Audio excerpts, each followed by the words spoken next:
Tervetuloa takaisin ennätystehtaan pariin. Meistä suomalaisista sanotaan usein, että me juodaan liikaa.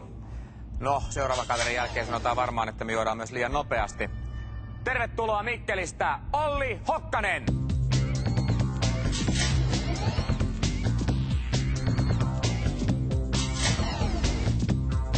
Olli Hokkanen, terve.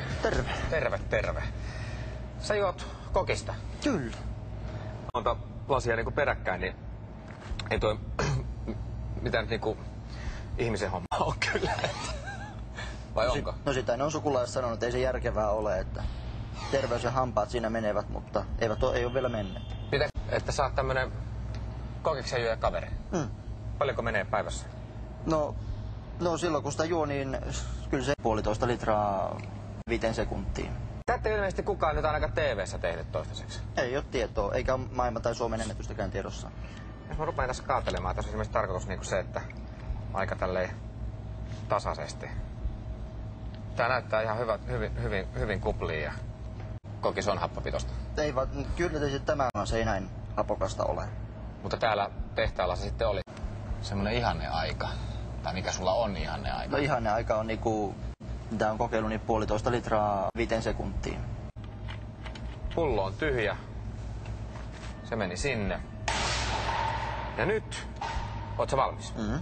Olli Hokkanen, Suomen ennätysyritys. 1,5 litraa kokista mahdollisimman nopeasti.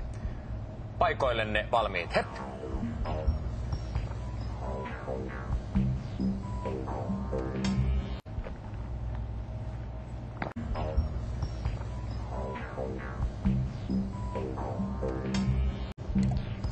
Ei jaksa enempää.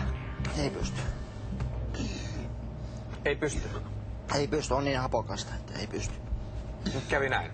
Nyt kävi näin, ei pysty juomaan. Ja tällä kertaa Olli Hokkanen ei tullut ennätystä. 3 lasia tyhjä, niin mikä meni vika? Juoma oli yllättävän happopitoista, että ei yksinkertaisesti pystynyt nielemään. Mutta tuliko se sulle yllätyksenä, että kokis on happopitosta? Se on tarkoitus.